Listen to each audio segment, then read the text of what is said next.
Hello friends, welcome back to this channel लक्ष्य तक आपके साथ। जैसा कि आज संडे है और आज हम लोग यूपी पीसीएस 2022 की टेस्ट सीरीज सेकंड डिस्कस करने वाले हैं और बहुत ही सिलेक्टिव क्वेश्चंस हैं जो कि आपके एग्ज़ाम में 100% कहीं ना कहीं वो फंसेगा श्योर है।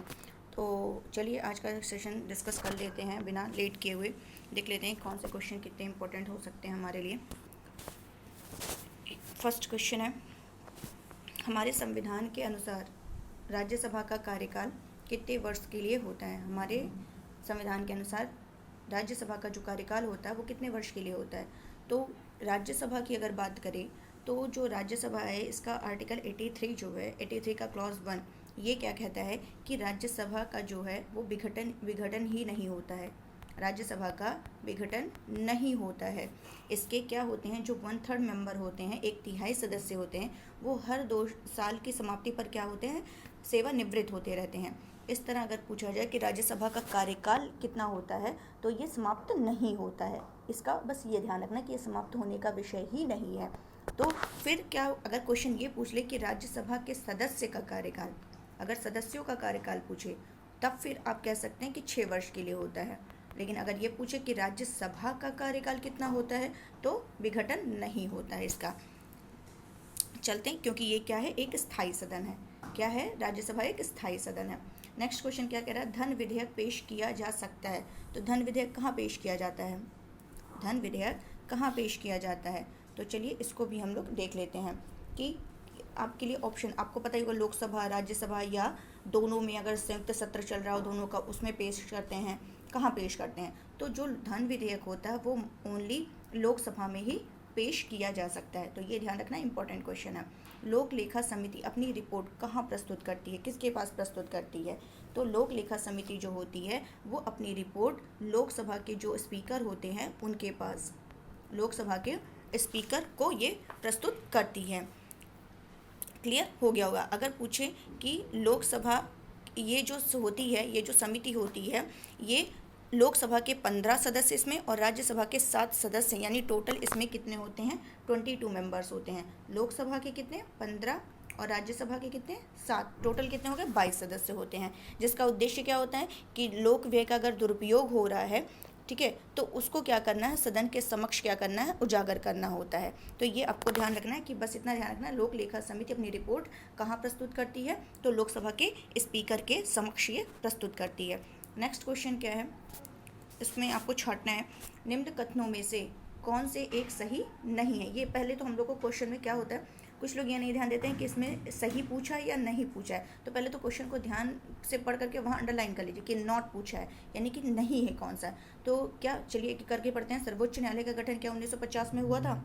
ठीक है, चलिए देख लेते हैं। सर्वोच्च न्यायालय देश की उच्चतम अदालत है जिसमें अपील की जाती है। ठीक है, सर्वोच्च न्यायालय कोर्ट मार्शल को छोड़कर अन्य किसी भी उच्च न्यायालय अदालतों की सुनवाई कर सकता है। नेक्स्ट क्या कह रहा है, कोर्ट मार्शल के साथ अन्य किसी भी उच्च न्यायालय अदालतों की वह सुनवाई कर सकता है। कौन, सर्वोच्च न्यायालय। तो इसमें ये आंसर क्या, इसमें बोला है क्या सही नहीं है, तो ये सी वाला ऑप्शन सही नहीं है।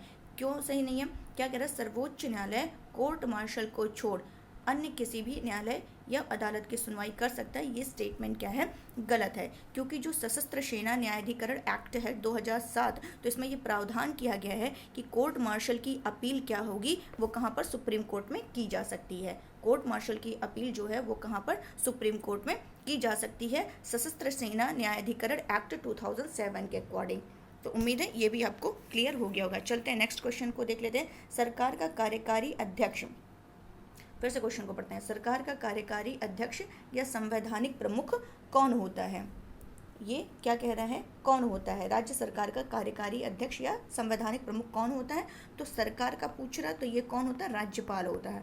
कौन होता है, राज्यपाल होता है। और ये आर्टिकल जो है हमारा संविधान का 154 का क्लॉज 1 154 का एक क्या कहता है कि राज्य की जो कार्यपालिका शक्ति होती है, यहाँ पर थोड़ा मिस्टेक हो गया है, राज्य सरकार होना चाहिए, यहाँ टाइपिंग में मिस्टेक हो गई थोड़ी सी, यहाँ सरकार नहीं राज्य सरकार। तो राज्य सरकार का जो कार्यकारी अध्यक्ष होता है वो राज्यपाल होता है। ये आर्टिकल 154 का क्लॉज 1 कहता है कि राज्य की कार्यपालिका शक्ति किस में निहित होती है, राज्यपाल में निहित होती है, जिसका यूज़ वो क्या करता है, संविधान के अनुसार चाहे अब स्वयं करे या अपने अधीनस्थ अधिकारी हैं उनके द्वारा करे। तो उम्मीद है ये भी क्लियर हो गया होगा। नेक्स्ट क्या कह रहा है, भारत में चलित न्यायालय यानी मोबाइल कोर्ट, भारत में मोबाइल कोर्ट जिसको हिंदी में चलित न्यायालय कहते हैं, किसका मानस पुत्र है, मतलब ये किसके द्वारा स्टार्ट की गई थी, किसके देन है ये, तो ये किसकी है, doctor APJ Abdul Kalam, doctor APJ Abdul Kalam जी की। क्लियर। तो इन्होंने सबसे पहले जो किया था 4 अगस्त 2007 में, 4 अगस्त 2007 को, कहाँ पर, हरियाणा, कहाँ पर, हरियाणा का एक ज़िला है जिसका नाम है मेवात, और मेवात ज़िले में एक स्थित है लोकेशन जिसका नाम है पुन्हाना, वहीं पर इन्होंने देश की पहली मोबाइल अदालत का क्या किया था, उद्घाटन किया था। और इसका शुभारंभ इसका शुभारंभ जो थे उस समय जो तत्कालीन मुख्य न्यायाधीश थे KG बालकृष्णन ने किया था। ये उम्मीद है आपको क्लियर हो गया होगा। और इसका अगर पूछा जाए इसकी परिकल्पना किसके द्वारा, तो वही भूतपूर्व राष्ट्रपति डॉक्टर APJ अब्दुल कलाम। तो ये अगर पूछ ले किसका मानस पुत्र है, तो ये डॉक्टर APJ अब्दुल कलाम। और शुभारंभ किसने किया था, तत्कालीन मुख्य न्यायाधीश उस समय के जो थे KG बालकृष्णन ने किया था। कहाँ पर स्टार्ट हुई थी, हरियाणा के मेवात जिले में। कब, 4 अगस्त 2007 में हुई थी। नेक्स्ट क्वेश्चन क्या कह रहा है, किस अनुच्छेद के द्वारा भारत के राष्ट्रपति द्वारा राष्ट्रीय आपात की घोषणा की जा सकती है, किस अनुच्छेद के द्वारा भारत के राष्ट्रपति के द्वारा राष्ट्रीय आपातकाल की घोषणा की जा सकती है, तो किसके द्वारा की जाती है, आर्टिकल 352 के तहत। 3 तरह के आपातकाल होते हैं, 352, 356, 360। तो 352 में क्या है, हमें क्या यहाँ क्या पूछा है, ये भी ध्यान देना है कि राष्ट्रीय आपातकाल, और राष्ट्रीय आपातकाल जो होती है वो आर्टिकल 352 के अंतर्गत की जाती है। अगर राष्ट्रपति को इस बात का समाधान हो जाता है कि क्या हो जाता है कि गंभीर आपात की स्थिति आने वाली है या होने के मतलब विद्यमान हो गई है, गंभीर संकट आ गया है, आपात आ गया है या फिर होने के निकट है, जिससे उन्हें ये फील हो जाए कि युद्ध होने वाला है, बाह्य आक्रमण या सशस्त्र विद्रोह, जिससे भारत या उसके किसी भी एरिया में, किसी भी भाग में, किसी भी पार्ट में संकट पैदा हो सकता है, तो वो इस आर्टिकल का यूज़ कर सकते हैं और राष्ट्रीय आपात लगा सकते हैं। तो ये आपको क्लियर हो गया होगा। लेकिन यहाँ पर एक और फैक्ट ध्यान रखना है कि यहाँ पर 44 अमेंडमेंट के थ्रू, यानी कि 44वें संविधान संशोधन के तहत, 44वां कब हुआ था, 1978 में हुआ था।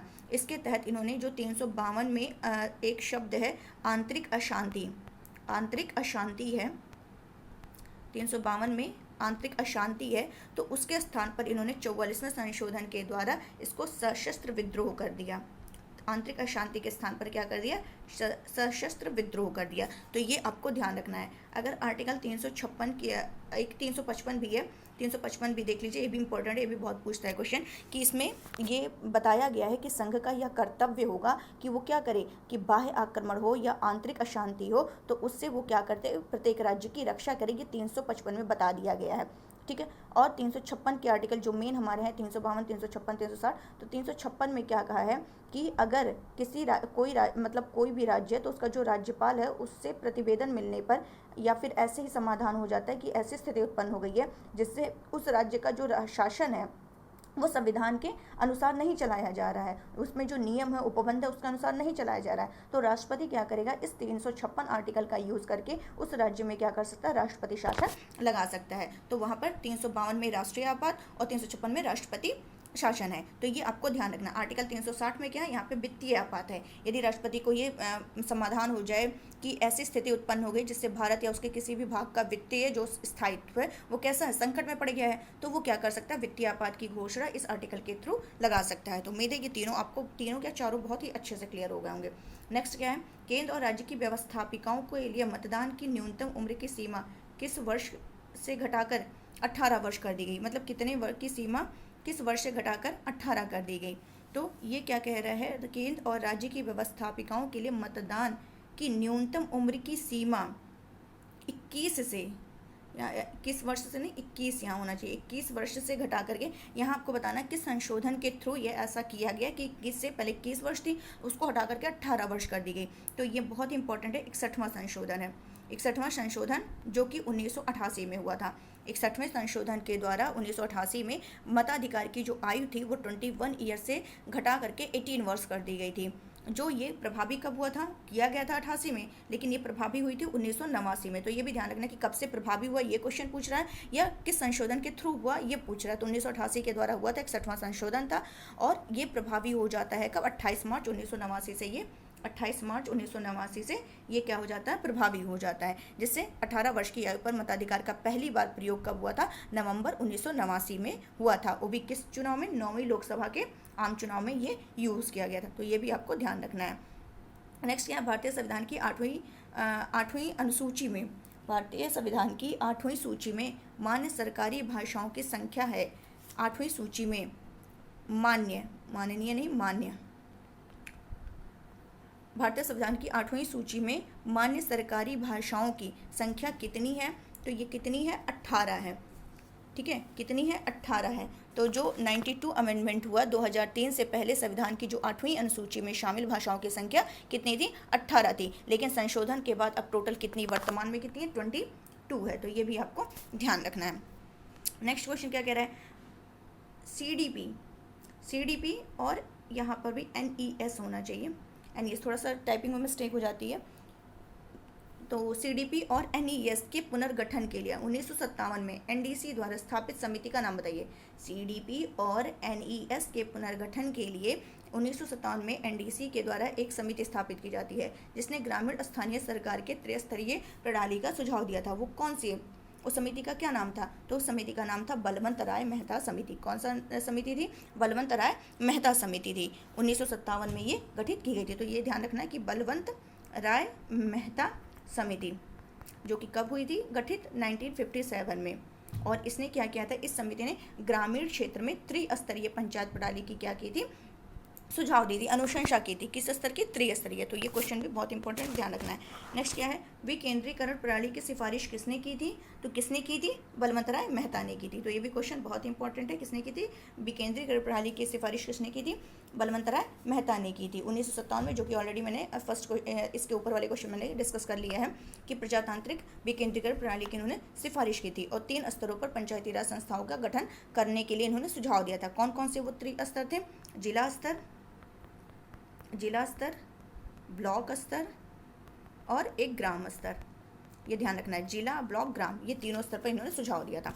नेक्स्ट क्वेश्चन क्या है, अशोक मेहता समिति ने, इनका भी इंपॉर्टेंट है, पूछता है पंचायती राज के लिए किस स्तरीय सरकार की सिफारिश की थी, तो द्विस्तरीय। इन्होंने कितना सुझाव किया था, द्विस्तरीय पर सुझाव दिया था। वो द्विस्तरीय कौन कौन से हैं इनके, एक है जिला स्तर, एक क्या है, जिला स्तर, और इनका पूरा बता रहे हैं कि इन्होंने पहले सन देख लेते हैं, 1977 उनका क्या था, 1957, अशोक मेहता का क्या, 1977। तो इन्होंने क्या किया, 1977 में समिति गठित होती है, और ये 1978 में अपनी रिपोर्ट प्रस्तुत करते हैं, जिसमें इन्होंने पंचायती राज के जो त्रिस्तरीय थे उसके स्थान पर इन्होंने द्विस्तरीय की सिफारिश की। और इसमें इन्होंने जिला परिषद और किस पर, मंडल पंचायत, जिला स्तर पर मंडल पंचायत के गठन का सुझाव दिया। जिला स्तर और किस पर, जिला स्तर और कहाँ पर, जनसंख्या पर मंडल पंचायत के गठन का क्या किया, सुझाव दिया। नेक्स्ट चलते हैं हम लोग, क्या क्वेश्चन है, ब्लॉक स्तर पर पंचायत समिति है, क्या समिति है, ब्लॉक स्तर पर पंचायत समिति क्या है, तो वो क्या है, प्रशासनिक प्राधिकरण है। क्या है, प्रशासनिक प्राधिकरण या प्रशासनिक प्राधिकारी भी कह सकते हैं, जो क्या करती है, जो ग्राम पंचायत और जिला पंचायत के बीच समन्वय और पर्यवेक्षक का काम करती है। तो ये भी आपको ध्यान रखना कि ये ग्राम पंचायत और जिला प्रशासन के मध्य क्या करती है, संपर्क स्थापित करती है ब्लॉक स्तर पर। तो ये भी हो गया। एमनेस्टी इंटरनेशनल एक संगठन है, जो एमनेस्टी इंटरनेशनल क्या है, एक संगठन है जो जुड़ा हुआ है, किससे जुड़ा हुआ है, तो ये मानव अधिकारों के संरक्षण से जुड़ा हुआ है, मानव अधिकारों के संरक्षण से ये जुड़ा हुआ है। क्या, एमनेस्टी इंटरनेशनल मानव अधिकारों के संरक्षण से जुड़ा हुआ है। तो ये भी आपको क्लियर हो गया होगा। इसकी स्थापना कब हुई थी, 1961 में हुई थी। किसके द्वारा, लंदन के एक बैरिस्टर थे जिनका नाम था पीटर बेनेंसन, लिख दे रही हूँ, पीटर बेनेंसन के द्वारा की गई थी, और ये मानव अधिकारों के संरक्षण से संबंधित है। चलते हैं नेक्स्ट क्वेश्चन की तरफ। किस देश के सरकारी रिपोर्ट को येलो बुक कहा जाता है, तो किस देश की सरकारी रिपोर्ट को येलो बुक कहा जाता है, फ्रांस। तो फ्रांस सरकार की जो सरकारी रिपोर्ट है उसको येलो बुक कहा जाता है। नेक्स्ट क्वेश्चन क्या है कि भारत के प्रथम विधि विश्वविद्यालय की स्थापना अगस्त 1987 में कहाँ की गई थी, तो भारत का जो प्रथम विश्वविद्यालय है national law school of India की स्थापना 1987 में की गई थी। कहाँ पर की गई थी? बंगलुरु में की गई थी। तो ये भी ध्यान रखना, बा से विधि और बा से बंगलुरु। विधि विश्वविद्यालय की स्थापना बा से, बंगलुरु बा से विधि, तो ये ध्यान रखिएगा। सीमा सुरक्षा बल की स्थापना कब की गई थी? तो सीमा सुरक्षा बल की स्थापना कब की गई थी, यानी इसको BSF कहते हैं। सीमा सुरक्षा बल की स्थापना 1 दिसंबर 1965 में की गई थी। ये कई बार मैंने अपने लेक्चर में और करंट अफेयर्स के बताया हुआ है। 1 दिसंबर 1965 में BSF की स्थापना की गई थी। जो इसका हेडक्वार्टर कहाँ है? नई दिल्ली में है। और इसका काम क्या है? ये जो भारत और पड़ोसी देश की सीमा है वहीं पर ये क्या किए जाते हैं? तैनात किए जाते हैं। नेक्स्ट क्या क्वेश्चन कह रहा है कि भारतीय संविधान को संविधान सभा द्वारा कब अंगीकृत किया गया था? तो कब किया गया था? 26 नवंबर 19, ये तो बहुत इजी क्वेश्चन है। 26 नवंबर 1949 को ये क्या किया गया था? संविधान सभा के द्वारा अंगीकृत किया गया था। तो ये भी आपको क्लियर हो गया होगा। चलते हैं नेक्स्ट क्वेश्चन की तरफ। भारतीय संविधान की प्रस्तावना के सिलसिले में निम्न में से कौन सा क्रम सही है? 1 मिनट, इसको थोड़ा ऊपर करते हैं। कौन सा क्रम सही है? तो अब देख लीजिए, गणतंत्र, जनवादी, तो जिसने प्रस्तावना पढ़ा होगा उसको एकदम क्लियर होगा कि कौन सा पहले आता है। तो इसमें हम लोग पूरा नहीं पढ़ते हैं, बल्कि जो राइट है वही देख लेते हैं। यहाँ पर क्या सबसे पहले आता है? सार्वभौम सत्ता संपन्न, समाजवादी, धर्मनिरपेक्ष, जनवादी, गणतंत्र। क्या है? सार्वभौम सत्ता संपन्न, समाजवादी, पंथ निरपेक्ष यानी कि धर्मनिरपेक्ष, पंथ निरपेक्ष, जनवादी, गणतंत्र। ये ध्यान रखना है आपको, यानी लोकतंत्रात्मक गणराज्य। जनवादी गणतंत्र का मतलब लोकतंत्रात्मक गणराज्य। ये आपको क्लियर हो गया होगा। ये क्वेश्चन कई बार पूछा है, ध्यान रखिएगा। भारत में लौकिक सार्वभौमिकता है क्योंकि संविधान की प्रस्तावना आरंभ होती है। तो सबको पता है भारत जो ये है कि संविधान की प्रस्तावना किससे आरंभ होती है? हम भारत के लोग शब्दों से ये शुरू होती है। तब भारत में कैसा है? लौकिक सार्वभौमिकता है। इसका अर्थ है कि जनता क्या है? सर्वशक्तिमान है और किसी बाह्य सत्ता के अधीन नहीं है। तो ये सारे पॉलिटी से संबंधित क्वेश्चन थे जो आपके क्लियर हो गए। अब यहाँ से कुछ क्वेश्चन 10 क्वेश्चन आपके किससे रिलेटेड होंगे? करंट से रिलेटेड होंगे, और उसके बाद 10 क्वेश्चन आपके इन्वायरमेंट से रिलेटेड होंगे। चलिए देख लेते हैं, जो कि बहुत इंपॉर्टेंट है। केरल राज्य की विवादित सिल्वर लाइन प्रोजेक्ट योजना किस और संरचना से संबंधित है? तो किससे संबंधित है? एक हाई स्पीड रेलवे परियोजना है। ये कैसी है? एक सेमी हाई स्पीड रेलवे क्या है? प्रोजेक्ट है, जिसका उद्देश्य क्या है? जो केरल राज्य का उत्तरी एरिया है, यानी कासरगोड,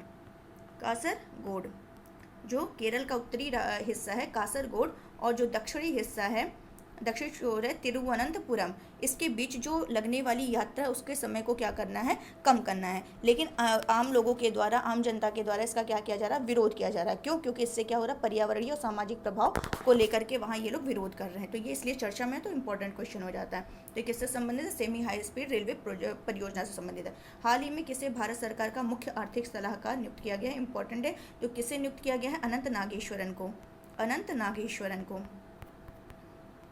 हाल ही में भारत सरकार का आर्थिक सलाहकार। तो ऐसे आ से आर्थिक, आ से अनंत, ये भी ध्यान रखिएगा। मुख्य आर्थिक सलाहकार अगर ना याद रहेगा, सामने ऑप्शन आ जाए तो ध्यान आ जाएगा कि आ से आर्थिक, आ से अनंत। आर्थिक क्या है? अर्थ क्या है?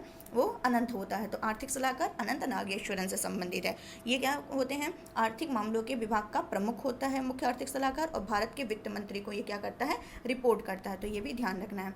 नेक्स्ट क्वेश्चन क्या है? भारत और रूस के संयुक्त उपक्रम द्वारा निर्मित ब्रह्मोस मिसाइल के निर्यात हेतु पहला समझौता। बहुत इंपॉर्टेंट, 100% ये आपके एग्जाम में फंसेगा, श्योर आपके सामने आएगा ये क्वेश्चन। ब्रह्मोस मिसाइल के निर्यात हेतु पहला समझौता किस देश के साथ किया गया है?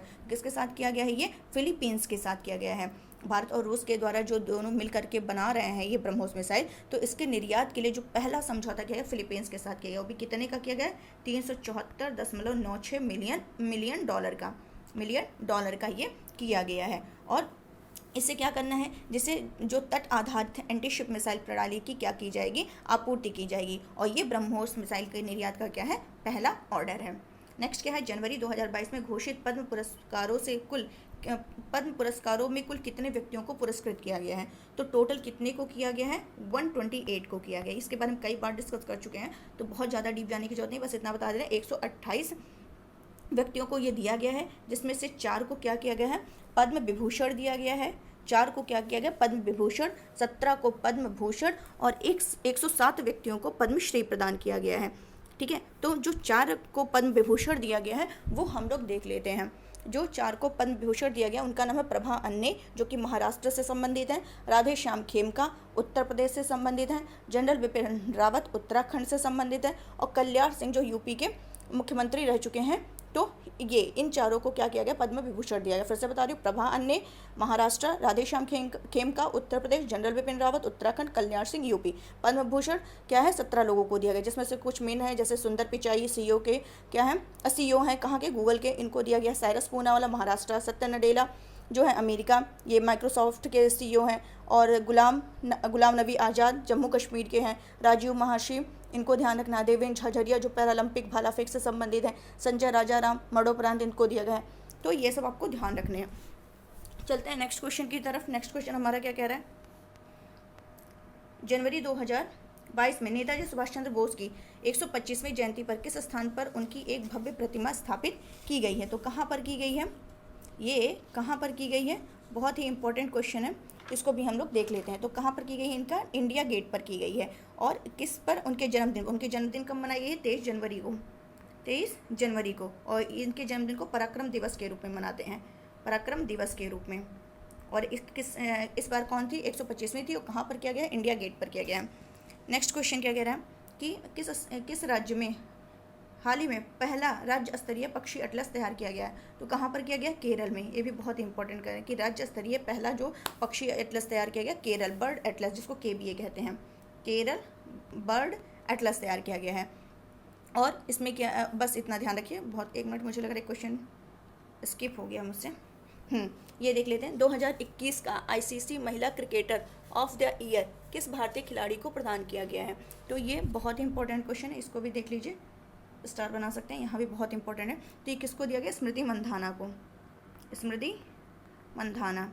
तो 2021 का जो ICC महिला क्रिकेटर ऑफ द ईयर है वो किसको दिया गया है, इनको स्मृति मंधाना को दिया गया है। नेक्स्ट क्वेश्चन हमारा क्या कह रहा है, किस राज्य में हाल ही ये हो गया, बाघ संरक्षण पर 4था एशिया मंत्री स्तरीय सम्मेलन किस देश के द्वारा आयोजित किया गया है। तो ये किसके द्वारा किया गया है, जो 4था एशिया मंत्री स्तरीय सम्मेलन है बाघ संरक्षण पर, यानी कि 4th Asia ministerial conference on tiger conservation, ये किसके द्वारा आयोजित किया गया है। तो ये किया गया मलेशिया के द्वारा। इंपॉर्टेंट क्वेश्चन, मलेशिया के द्वारा ये आयोजित किया गया है, ग्लोबल टाइगर फोरम के सहयोग से। किसके, ग्लोबल टाइगर फोरम के सहयोग से मलेशिया के द्वारा ये आयोजित किया गया है। और ये कहाँ पर, मलेशिया के कुआलालंपुर में किया गया है। तो ये भी आपको क्लियर हो गया होगा। नेक्स्ट क्या है, प्रधानमंत्री नरेंद्र मोदी के द्वारा किस स्थान पर स्टैचू ऑफ इक्वलिटी। ये तो जब भी क्वेश्चन पूछा आता है तो मैं इसको जरूर रिवीजन करता हूँ, तो एकदम रट गया होगा आपको। स्टैचू ऑफ इक्वलिटी कहाँ पर, हैदराबाद में। किससे संबंधित है, श्री रामानुजाचार्य जी से संबंधित है, जो कि समानता के प्रतीक माने जाते थे। 216 फुट ऊंची मूर्ति है, और ये 11वीं सदी के महान समाज सुधारक संत श्री रामानुजाचार्य के हैं, जो किस वेदांत के, ये भी ध्यान रखिएगा, किस वेदांत के ये प्रवर्तक थे, विशिष्ट द्वैत। तो ये ध्यान रखना इंपॉर्टेंट है। नेक्स्ट क्या है, प्रधानमंत्री नरेंद्र मोदी किस स्थान, ये तो हो गया। विगत दिनों चंद्र पर आर्टेमिस मिशन की घोषणा किस अंतरिक्ष एजेंसी द्वारा की गई है। तो किसके द्वारा की गई है, नासा के द्वारा की गई है, नासा के द्वारा। ये क्या करेंगे, 2024 तक वहाँ पर चंद्रमा की सतह पर एक मतलब वहाँ की पहली महिला भेजने वाले हैं, और एक पुरुष अंतरिक्ष यात्री को वहाँ पर उतारा जाएगा। और यहाँ पर इनका उद्देश्य क्या होगा, चंद्रमा की जो चट्टानी सतह है और वायुमंडल का क्या करना है, अध्ययन करना है।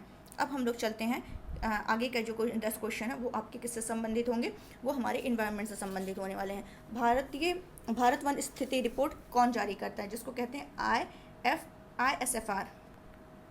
ISFR। ये रिपोर्ट कौन जारी करता है। तो ये रिपोर्ट जो जारी करता है, ये हर 2 साल में FSI भारतीय वन सर्वेक्षण जारी करता है। ठीक है, हर 2 साल पर ये जारी होता है। बस ये ध्यान रखना कि हर साल नहीं बल्कि 2 वर्षों पर ये जारी की जाती है। भारतीय वन स्थिति रिपोर्ट FSI के द्वारा, यानी कि भारतीय वन सर्वेक्षण के द्वारा, जो किसके अधीन आता है, पर्यावरण वन जलवायु मंत्रालय के अधीन आता है। और FSI की बात करें कि इसकी स्थापना कब हुई थी, तो 1981 में की गई थी। 1981 में इसकी स्थापना की गई थी। और FSI, ये जो ISFR है, इसकी जो 2021 के अनुसार देश का जो कुल वन और वृक्ष आवरण है, वो देश के कुल भौगोलिक क्षेत्रफल का कितना है, 24.62। ये भी ध्यान रखना है, कितना है, 24.62% है। नेक्स्ट क्वेश्चन, उत्तर प्रदेश में कुल कितने रामसर स्थल हैं। तो टोटल कितने हैं, 10 हैं। उत्तर प्रदेश में कुल कितने रामसर स्थल है, 10 हैं। लेकिन अगर पूरे देश की बात की जाए तो कितने हैं, 49 है। तो ये ध्यान रखना है। और ये जो रामसर साइट है, रामसर संधि हुई थी, ये जो हुआ था, तो ये कब हुआ था? 2 फरवरी 1971। रामसर संधि 2 फरवरी 1971 को कहाँ पर हुआ था? ईरान के रामसर शहर में हुआ था, इसलिए इसका रामसर नाम पड़ गया। और जिसके तहत क्या करते हैं, आर्द्र भूमि के संरक्षण और इसके जो उपयोग हेतु क्या किए गए, प्रावधान किए गए। और हर साल क्या करते हैं, 2 फरवरी को हम लोग क्या मनाते हैं, वेटलैंड डे मनाते हैं, यानी आर्द्र भूमि दिवस के रूप में मनाया जाता है। फिर क्या होता है कि 1982 को इस संधि को स्वीकार कर लिया जाता है और उसमें उत्तर प्रदेश में जो रामसर आर्द्र भूमि है उसको हम लोग देख लेते हैं कि कहाँ है। ऊपरी गंगा नदी ब्रज घाट से नरौरा, फिर से बोल रही हूँ, ऊपरी गंगा नदी ब्रज घाट से नरौरा, सांडी पक्षी अभ्यारण्य जो कि हरदोई, समसपुर पक्षी अभ्यारण्य रायबरेली, नवाबगंज पक्षी अभ्यारण्य उन्नाव, समन पक्षी अभ्यारण्य मैनपुरी, पार्वती अर्गा पक्षी अभ्यारण्य गोंडा, सरसई नावर झील इटावा, सुर सरोवर आगरा, बखिरा वन्यजीव अभ्यारण्य और हैदरपुर वेटलैंड रामसर साइट क्या है, यहाँ पर है यूपी में। नेक्स्ट क्या कह रहा है, पौधों में प्रकाश संश्लेषण की दर अधिकतम किस तापमान पर होती है? तो अधिकतर कितने पर होती है? 30 से 35 डिग्री सेल्सियस पर ये होती है। पौधों में प्रकाश संश्लेषण की दर अधिकतम किस टेम्परेचर पर होती है? 30 से 35 डिग्री सेल्सियस पर होती है। और इस तापमान में 10 डिग्री सेल्सियस की वृद्धि होने पर प्रकाश संश्लेषण की दर जो है वो 2 गुना बढ़ जाती है। और इस क्रिया में प्रकाश संश्लेषण की क्रिया में जो हरे पौधे होते हैं वो सूर्य के प्रकाश को क्या करते हैं, सूर्य के प्रकाश को विकिरण ऊर्जा के रूप में प्राप्त करते हैं। और जो क्लोरोफिल उपस्थित होता है उसमें CO2 और जल द्वारा क्या करते हैं, भोजन का निर्माण करते हैं। सूर्य के प्रकाश में जो रेड होता है और जो ब्लू रंग होता है, लाल और नीला रंग, प्रकाश संश्लेषण में क्या करते हैं, हेल्प करते हैं। तो बहुत ही इंपॉर्टेंट क्वेश्चन था ये। किसी क्षेत्र को हॉट स्पॉट का दर्जा प्राप्त करने के लिए कौन कौन सी विशेषताएं वहाँ होनी चाहिए? तो इसके लिए होनी चाहिए, क्या क्या होनी चाहिए, वहाँ पे जातियों की बहुलता होनी चाहिए, वहाँ की 70% जो वनस्पतियाँ वो नष्ट हो चुकी हों, अर्थात इसका कहने का मतलब है कि जो जीव जातियों के अस्तित्व पर क्या हो, निरंतर संकट बना रहा हो, और स्थानीय जातियों की वहाँ पर क्या हो, अधिकता हो। ठीक है, ये वहाँ पर विशेषताएं होनी चाहिए। और हॉट स्पॉट शब्द का जो सबसे पहले प्रयोग किया गया था वो नॉर्मन मॉयर्स ने किया था, नॉर्मन मायर्स ने किया था। ठीक है, ये ध्यान रखना, कब किया था? 1988 में किया था, 1988 में नॉर्मन मायर्स ने किया था। नेक्स्ट क्या क्वेश्चन कह रहा है, स्वस्थानीय संरक्षण क्या है? तो ये क्या है, जब हम क्या करते हैं, जब कोई जीव और वनस्पति जाति को हम क्या करते हैं, उसके वास स्थल में ही पाते हैं, उसी पाते नहीं है, इसका कहने का मतलब है जब कोई जीव या वनस्पति जाति हो, ठीक है, तो उनका जो वास स्थान है जहाँ पर वो रहते हैं उसी क्षेत्र में ही उनको क्या कर दिया जाए, संरक्षण प्रदान कर दिया जाए। तो उसे क्या कहेंगे, स्वस्थानीय, मतलब जहाँ है वहीं पर उनको संरक्षित कर दिया जाए। तो जैसे कि यहाँ पर क्या आ जाएगा, राष्ट्रीय उद्यान आ जाएंगे, वन्यजीव अभ्यारण्य आ जाते हैं, समुदाय और संरक्षण आगार आ जाएंगे, पवित्र उपवन आ जाते हैं, समुद्री संरक्षण क्षेत्र आ जाते हैं, जलमंडलीय रिजर्व आ जाते हैं। तो यहीं पर जो क्या कहते हैं, फ्लोरा फौना होते हैं, उनको उन्हीं के वास क्षेत्र में, उन्हीं के स्थान पर ही क्या कर दिया जाता है, संरक्षण प्रदान कर दिया जाता है। नेक्स्ट क्वेश्चन क्या कह रहा है कि हाल ही में भारत का सबसे पहला राष्ट्रीय उद्यान कौन सा है? तो भारत का सबसे पहला जो राष्ट्रीय उद्यान है वो उत्तराखंड में स्थित क्या है, जिम कॉर्बेट है। उत्तराखंड में स्थित जिम कॉर्बेट है, जिसकी स्थापना 1936 में की गई थी। भारत का सबसे बड़ा अगर सबसे पहला पूछे तो उत्तराखंड का जिम कॉर्बेट, और अगर सबसे बड़ा पूछ ले तो वो क्या है, जम्मू कश्मीर का हेमिस राष्ट्रीय उद्यान है। उम्मीद है इतना क्लियर हो गया होगा। नेक्स्ट क्वेश्चन क्या कह रहा है, हाल ही में कहाँ पर भारत का पहला डुगोंग होगा, टाइपिंग में गड़बड़ा, तो डुगोंग संरक्षण डा है यहाँ पर, डुगोंग संरक्षण रिजर्व बनाने की घोषणा की गई। वेरी इंपॉर्टेंट क्वेश्चन, ये कहाँ पर की गई, तमिलनाडु में की गई है। तो तमिलनाडु ने क्या किया है, मतलब दक्षिण पूर्वी तट के समय मन्नार की खाड़ी और पाके की खाड़ी के क्षेत्र में भारत का पहला डुगोंग संरक्षण रिजर्व की घोषणा की है। तमिलनाडु में कहाँ पर, पाक की खाड़ी और मन्नार की खाड़ी क्षेत्र में। ठीक है, डुगोंग की बात करें तो ये डुगोंग को समुद्री गाय कहा जाता है। ठीक है, तो डुगोंग जो है ये IUCN की रेड लिस्ट में कहाँ पर, सुभेद्य श्रेणी में है। सुभेद्य श्रेणी में इसको क्या किया गया है, शामिल किया गया है। ठीक है, नेक्स्ट क्वेश्चन क्या है, भारतीय तटों के लिए तटीय सुभिद्यता सूचकांक किसके द्वारा तैयार किया गया है? तो किसके द्वारा तैयार किया गया है, तो ये भारतीय राष्ट्रीय महासागर, फिर से बता रही हूँ कि भारतीय राष्ट्रीय महासागर सूचना सेवा केंद्र के द्वारा, शॉर्ट में बोलूँ इसको तो INCOIS के द्वारा तैयार किया गया है। भारतीय तटों के लिए सुभिद्यता सूचकांक किसके द्वारा तैयार किया गया है, INCOIS के द्वारा तैयार किया गया, मतलब भारतीय राष्ट्रीय महासागर सूचना सेवा केंद्र ने इसको तैयार किया है। और इसके द्वारा क्या किया जाएगा, जितने भी तटीय भारतीय राज्य हैं उनके लिए मानचित्र बनाया जाएगा और उनकी सुविधता का आकलन किया जाएगा।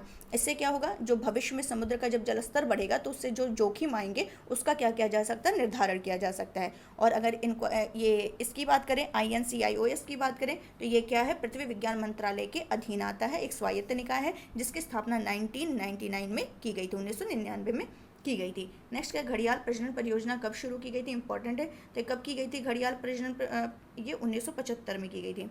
कब की गई थी घड़ियाल प्रजनन परियोजना, 1975 में। किसके द्वारा, भारत सरकार और UNDP के सहायता से। ये जो घड़ियालों की संख्या गिरती जा रही थी, जनसंख्या, उसी को ध्यान में रखते हुए इसकी स्थापना की गई थी। और इसका शुभारंभ कहाँ किया गया था, ओडिशा के तिकरपाड़ा से, ओडिशा के तिकरपाड़ा से की गई थी, जिसका उद्देश्य क्या था, खारे पानी के मगरमच्छ जो कि वन्य जीव संरक्षण एक्ट 1972 की अनुसूची 1 में अंकित है, उनकी संख्या में क्या करना है, वृद्धि करना है। क्लियर। लास्ट क्वेश्चन है आज का, विश्व का एकमात्र तैरता हुआ राष्ट्रीय उद्यान भारत के किस राज्य में स्थित है। तो ये कहाँ पर है, बहुत इजी क्वेश्चन है, मणिपुर में है, लेकिन इंपॉर्टेंट है। और मणिपुर में स्थित है, जो कि कैसा है, केबुल लामजाओ राष्ट्रीय उद्यान है, जो कि विश्व का एकमात्र तैरता राष्ट्रीय उद्यान है। यहाँ पर कौन सा मतलब कौन सी प्रजाति पाई जाती है, यहाँ पर हिरण की जो दुर्लभ प्रजाति है, दुर्लभ विलुप्त प्राय प्रजाति है, संगाई। तो ये ध्यान रखिएगा, संगाई हिरण की प्रजाति यहाँ पर पाई जाती है। तो उम्मीद है सारे क्वेश्चन आपको बहुत ही अच्छे से क्लियर हो गए होंगे और सेशन आपको पसंद भी आया होगा। इंपॉर्टेंट क्वेश्चन थे, सिलेक्टिव क्वेश्चन थे, कहीं ना कहीं श्योर आपके एग्जाम में फंसेगा। तो चलिए आप फिर कल मिलते हैं हमारे करंट अफेयर सेशन के साथ।